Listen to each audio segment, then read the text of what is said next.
Assalamualaikum warahmatullahi wabarakatuh. Perkenalkan, saya Intan Nurul Putri dari Teknik Pertambangan Universitas Sriwijaya Angkatan 2019. Video ini saya buat untuk memenuhi nilai dari tugas akhir mata kuliah Statistika Tambang, yaitu mengenai regresi linear sederhana, regresi nonlinear atau regresi kubik, dan korelasi data.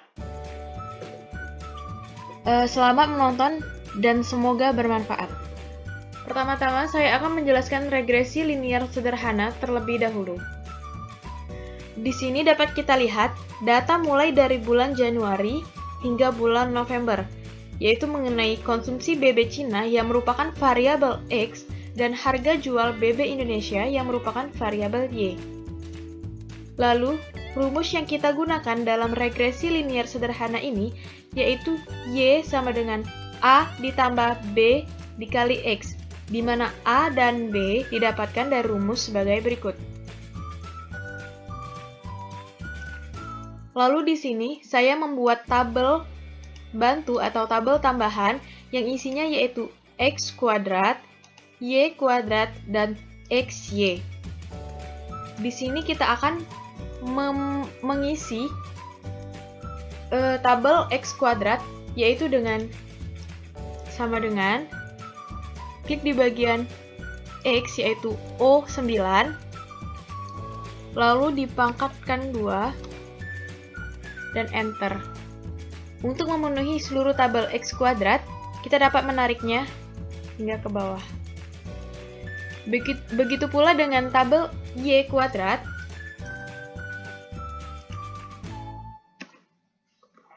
lalu Enter, dan kita dapat menariknya hingga ke bawah. Sedangkan untuk XY sama dengan O9 dikali variabel Y yaitu P9, Enter. Dan kita dapat menariknya ke bawah. Untuk mengisi jumlah, kita dapat menggunakan AutoSum, lalu Enter. Nah, kita dapat menariknya ke samping. Setelah didapatkan data sebagai berikut, kita akan dapat lebih mudah mengisi dari rumus yang akan kita gunakan ini. Kita lihat pertama kita akan mengisi yang A terlebih dahulu, di mana sigma Y sama dengan sigma Y dikali dengan X kuadrat, sigma X kuadrat dikurang dengan sigma X dikali dengan sigma XY. Lalu yang bawahnya yaitu N atau jumlahnya, jumlah data yaitu ada 11, sama dengan 11 dikali dengan sigma X kuadrat, lalu dikurang dengan sigma X dikuadratkan, yaitu sigma X dipangkatkan 2. Ini hasilnya. Lalu, untuk hasil akhirnya yaitu sama dengan bagian atas yaitu G23 dibagi dengan bagian bawah G24. Begitu pula untuk mengisi B, kita dapat menggunakan rumus ini. N sama dengan N dikali sigma XY dikurang sigma X dikali sigma Y. Lalu untuk yang bawahnya yaitu sama dengan N dikali X kuadrat dikurang sigma X dikuadratkan. Lalu untuk mendapatkan hasilnya yaitu sama dengan G26 dibagi dengan G27. Nah, sedangkan rumus Y sama dengan A ditambah B dikali X, yaitu 38,1509 ditambah B yaitu 0,8939 dikali X. Nah, inilah yang kita dapatkan merupakan regresi linier sederhana dari tabel yang kita lihat awal tadi. Selanjutnya saya akan menjelaskan mengenai regresi nonlinier atau regresi kubik. Di sini kita menggunakan data yang masih sama seperti data sebelumnya, yaitu konsumsi BB Cina yang merupakan variabel X dan harga jual BB Indonesia yang merupakan variabel Y. Nah, rumus yang kita gunakan pada regresi kubik ini yaitu Y sama dengan A ditambah BX ditambah CX kuadrat. Namun sebelumnya, kita harus mencari metode persamaan terkecil terlebih dahulu. Nah, untuk mempermudah mengisi dari rumus-rumus metode persamaan terkecil ini, saya sudah membuat tabel bantu, yaitu yang isinya ada X kuadrat, X pangkat 3, X pangkat 4, X pangkat 5, X pangkat 6, XY, X pangkat 2Y, dan X pangkat 3Y. Nah, untuk mengisi tabel ini, caranya masih sama seperti sebelumnya, hanya tinggal disesuaikan saja. Contohnya, untuk X pangkat 2 ini yaitu sama dengan, kita klik di bagian X, di sini contohnya di C22, dipangkatkan 2. Lalu tekan Enter dan kita dapat tarik ke bawah. Untuk mempersingkat waktu, tabel tambahan ini atau tabel bantu ini sudah saya isi. Tinggal disesuaikan saja. Lalu untuk mengisi jumlahnya, kita dapat tarik ke samping karena sebelumnya sudah kita auto sum terlebih dahulu. Langkah selanjutnya yaitu memindahkan data-data di tabel tambahan ini atau tabel bantu ini ke dalam rumus dari metode persamaan terkecil. Di sini sudah saya pindahkan,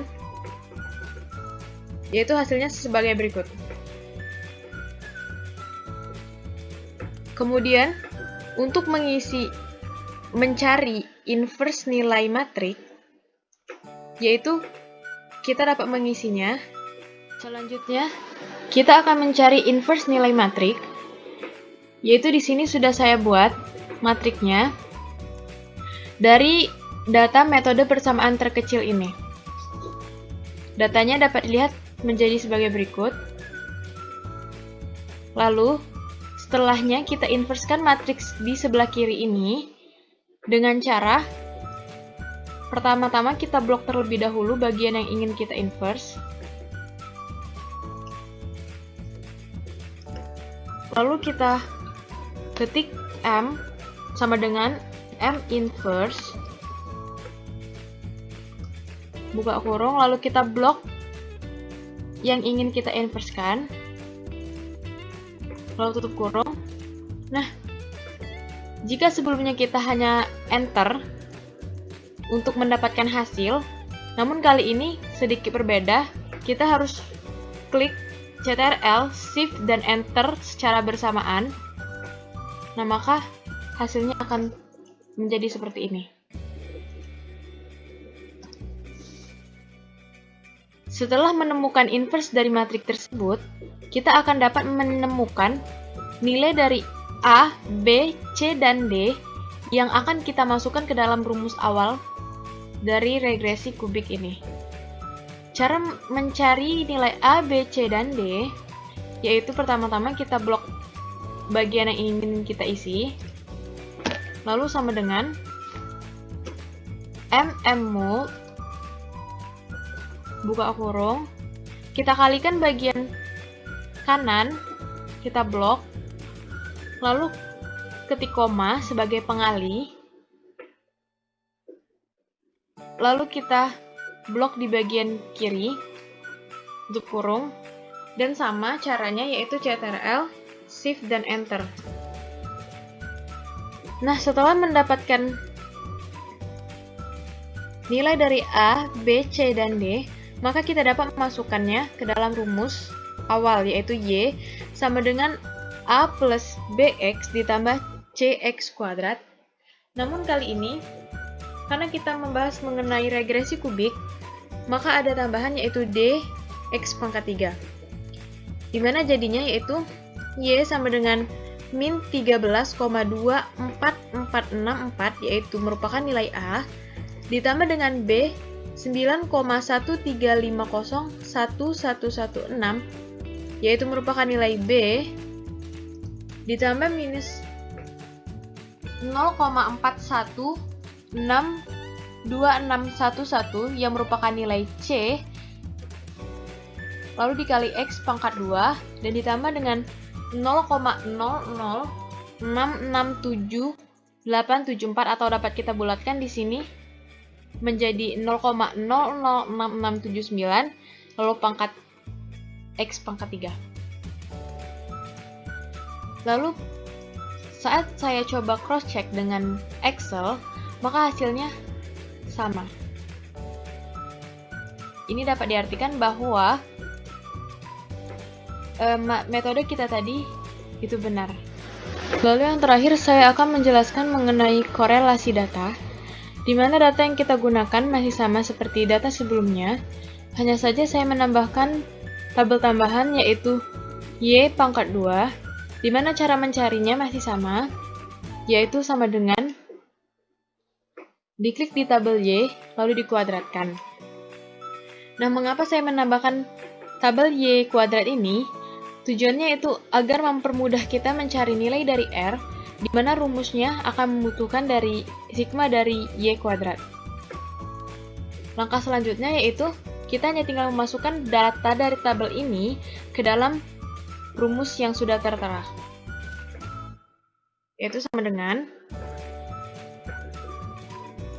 untuk bagian atas sama dengan N dikali sigma XY dikurang sigma X dikali sigma Y. Lalu untuk bagian bawahnya, untuk mencari nilai akar yaitu sama dengan SQRT buka kurung lalu N dikali sigma X kuadrat dikurang sigma X dikuadratkan lalu dikali dengan N dikali sigma Y kuadrat dikurang dengan sigma Y dikuadratkan.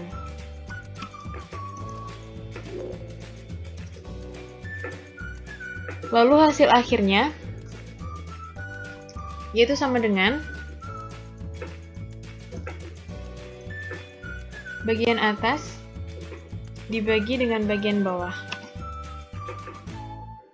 Di mana akan kita dapatkan bahwa korelasi dari data tersebut yaitu 0,80510432.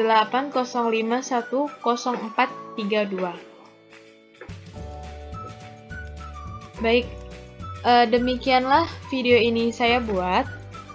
Semoga dapat bermanfaat bagi teman-teman sekalian. Terima kasih sudah menonton.